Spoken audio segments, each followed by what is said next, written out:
The slam of the screen door rattled the frame behind me, and my mom's voice cut through the humid evening air like a whip. "Don't just storm off, Emily. I did what was best for this family." Before we begin, drop a comment and tell us where are you from and from which city you're watching our videos. And after watching the whole video, don't forget to tell us, what would you do in this situation? Be honest. Tell me in the comments below. We read every comment. Let's begin. I spun on my heel in the driveway, my sneakers skidding against the cracked asphalt. My heart was pounding so hard I could hear it in my ears. "You sold my car? Without even asking me. That's not best for the family, Mom. That's theft." She stood on the porch, arms folded, her expression that smug, self-righteous calm that made my blood boil. "You barely use it anyway, and your sister needed the money for her honeymoon. It's her dream trip to Maui. What was I supposed to do? Let her start married life disappointed?" My hands curled into fists at my sides. "So my dreams don't matter?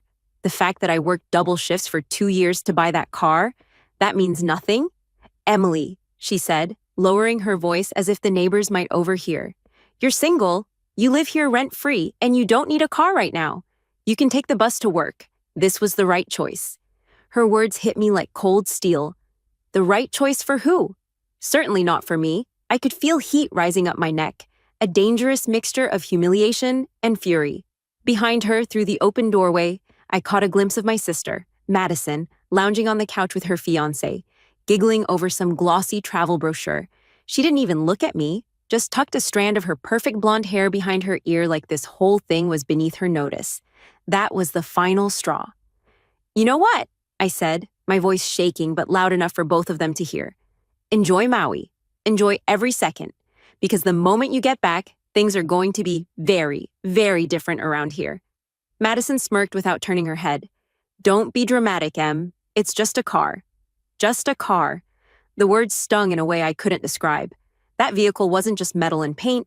It was my independence, my escape from this suffocating house, the proof that I could build something on my own without handouts. I didn't trust myself to speak again, so I walked. Past the porch, past the overgrown hedges, down the street until their voices were just faint echoes behind me. The sky was bruised purple and gold, the summer air heavy with the scent of freshly cut grass. My chest was tight, my thoughts racing so fast I barely noticed the headlights slowing beside me. A black SUV rolled to a stop at the curb. The tinted window hummed down, and a familiar deep voice said, "Emily? Need a ride?" I froze. My stomach flipped, not from fear, but from the sudden, surreal realization of who was sitting behind the wheel. It wasn't a neighbor. It wasn't a friend. It was someone my mother would never expect to see pulling up for me. And the look in his eyes told me this night was about to change everything. The SUV door opened with a soft click. Clean leather, a dash light glowing low, and Ethan Cole's steady eyes. "Emily Hart, right?" he said. "From the fundraiser." "Yeah?" My voice still shook. "My mom sold my car." He nodded once, like he'd heard things like this 1,000 times and still refused to treat them as normal. "Get in. We'll talk somewhere that isn't a stage." We rolled away. The neighborhood fell behind us, porch lights, cut grass, a hum of summer. I held the coffee he handed me like a heat pack. "Tell me what happened," he said. I gave him the bones. Overtime shifts, the down payment, the keys I kept on a hook, the text from Madison. "We booked Maui. Mom helped. Don't be mad." And my mom's line. "You don't need it anyway." He listened. No interruptions, thumbs resting on the wheel at 10 and 2, like control was a quiet thing. "The title's in your name?" he asked. "In my room," I said. "I never signed anything." "Then the sale is invalid," he said evenly. "We'll start a report, broadcast the VIN, and pay a visit to whoever took it. Tonight." Something loosened in my chest. I took a breath that reached my ribs. "Thank you." He parked beneath a lamp in a quiet lot. "Before we walk back into that house," he said, "text someone you trust where you are. And tonight, you don't sleep there. Pack a bag, grab the title, and stay elsewhere. Anyone willing to sell your car is willing to borrow whatever else isn't nailed down." I texted Sierra, "I'm safe," with Detective Ethan Cole, filing a report. "I'm not staying at home tonight." She replied in seconds, "Share location, proud of you. Text when you're settled." We returned to the block. A small audience had gathered with that uncanny neighborhood radar for drama. My mom stood on the porch, chin high. Madison and her fiancé, Aaron, posted like they were already accepting gifts for a wedding that never ends. Ethan stepped out beside me, calm as a locked door. "Ma'am," he said to my mom, "Detective Cole, we're opening a theft by conversion report. I need the dealer's name, time of transfer, amount, and method of payment." My mom did that brittle laugh. "This is a family matter. I handled it for the household." "It's a criminal matter," Ethan said. "The car is titled to your adult daughter." "Relax," Aaron cut in, flexing fake confidence. "Rick at Bendix Auto helped. Friends help friends." Ethan's look was mild and ice cold. "Great. Then he'll call me back quickly." Madison rolled her eyes at me. "You're blowing this up. It's just a car." "It was my boundary," I said, the words landing clean. "You don't get to cross it because your trip needs an upgrade." Ethan's tone turned procedural. "Spare keys?" Silence. I walked past them into the kitchen and pulled the red-capped key from the junk drawer. When I came back, Ethan took a quick photo for the record. "Ms. Hart, grab your documents and what you need for a few days," he said softly. "I'll wait." Packing was fast and surgical. Passport, title, a folder of pay stubs, jeans, work shirts, charger. I shut my bedroom door and took one last scan of the room I'd kept small on purpose. Do not touch my life, I thought. Not anymore. In the hall, my mom tried an old script. "If you leave, don't bother coming back until you're ready to apologize." "For being stolen from?" I asked. "No." We stepped outside. A phone camera glinted from the sidewalk. Ethan didn't rush me. He let me move at my own speed and still somehow made the whole scene feel like it ran on his clock. At the station, fluorescent lights hummed, a sound I decided meant, "This gets documented." Ethan typed while I spoke, reading back every line so there were no loose edges. He flagged the VIN, left a crisp message for Bendix Auto, and printed a copy of my statement. "Where are you staying?" he asked when we walked out. I hesitated. I can't put Sierra in the middle. "You can take my spare room tonight," he said, voice careful. "Lock on the door, deadbolt on the hall. Text your coworker my ID, share your location. Tomorrow we get your car back or the money back, and both if the dealer's sloppy." My dignity wanted to argue. My common sense nodded. "I'll replace your coffee and paper towels," I said. "Deal." His place was tidy, light on things, heavy on function. He set a toothbrush on the sink, pointed at the Wi-Fi password, and stepped back like a person who understood space. "People like your mother count on your fear of conflict," he'd said earlier. "Don't confuse peace with silence." I locked the spare room door, sat on the edge of the bed, and stared at the folder with my title. It felt like a spine. My phone buzzed. "Sierra, you good?" And, a beat later, an unknown number left a voicemail. Ethan appeared in the doorway, phone to his ear, eyes sharpening. "Bendix called back," he said. "Put it on speaker." A man's voice filled the room, oily smooth. "Detective, this is Rick at Bendix Auto. I don't know what story you heard, but we did a clean cash deal. Lady said it was her car, and frankly, I don't have time for family drama." Ethan didn't blink. "Then you'll have time for paperwork. Tomorrow, 9 a.m., bring your bill of sale and a copy of the title you claim you saw. We'll compare signatures."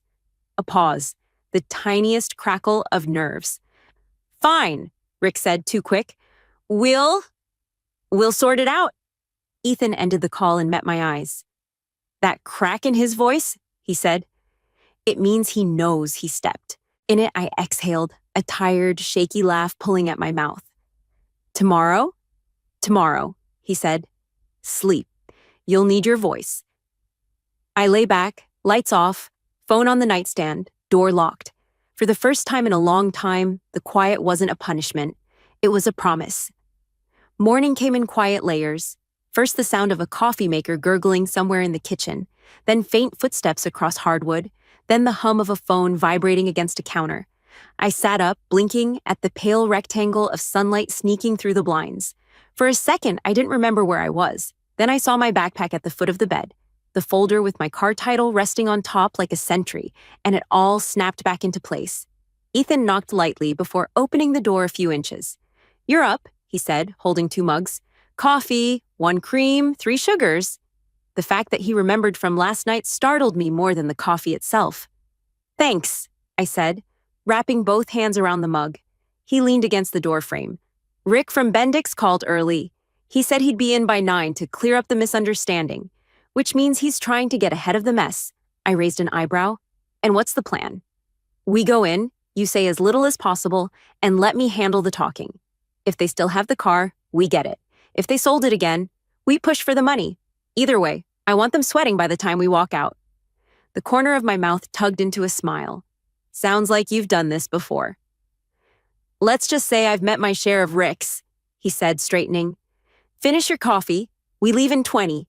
By the time we pulled into Bendix Auto, the morning sun had turned the cracked lot into a sheet of white glare. Rows of used cars sat with little neon stickers screaming, "Hot deal," across their windshields. A middle-aged man in aviator sunglasses stepped out from the office, wiping his hands on a rag he clearly didn't need. "Detective," he greeted, too loud, too fake. "And you must be Emily." I nodded once, gripping the folder under my arm. "Where's my car?" Rick's smile twitched. "Well, here's the thing. Your mother said," Ethan cut in, his voice like ice over stone. "We're not here to talk about her story. We're here to see the bill of sale and the title you supposedly verified before taking possession." Rick glanced toward the office like it might give him backup. "I don't have it on me right this second." "That's fine," Ethan said smoothly. "We'll walk inside with you. You can get it from your files, and before you try to claim the title wasn't necessary, I'll remind you that knowingly accepting stolen property is a felony in this state." Rick's posture deflated an inch. "Look, the car's still here. I didn't run it yet. I can reverse the deal." My heart jumped. "You mean I can take it back?" He scratched his jaw. "Well, technically, I already gave your mom a cashier's check." "That's between you and her," Ethan said flatly. "You give the car back to Ms. Hart. Today." Inside, the smell of old coffee and motor oil clung to the air. Ethan stayed close as Rick handed over the keys, his hands moving like they were made of lead. When we stepped back outside, my silver Honda Civic sat in the corner of the lot, exactly as I'd last seen it, except for a thin layer of dust and the dealership tag hanging where my plate used to be. I ran my hand over the hood, the familiar smoothness grounding me. "You have no idea what this means," I said quietly. Ethan tilted his head toward the driver's side. "Go on. Make sure it still feels like yours." Sliding into the seat, I breathed in the faint scent of the air freshener I'd clipped to the vent months ago. The dash was just as I'd left it, down to the folded grocery receipt in the cup holder. Rick stood a few feet away, mumbling into his phone. I caught the words, "misunderstanding" and "deal off," before Ethan's voice cut across the lot. "Next time you take a vehicle, verify the legal owner," he said sharply. "If I hear your name in another report like this, I'll make sure it sticks harder than dust on chrome." Rick nodded quickly, sunglasses flashing as he turned away. I pulled the Civic into gear, following Ethan's SUV out of the lot. The whole drive back, my fingers stayed wrapped around the steering wheel like it might vanish if I loosened my grip.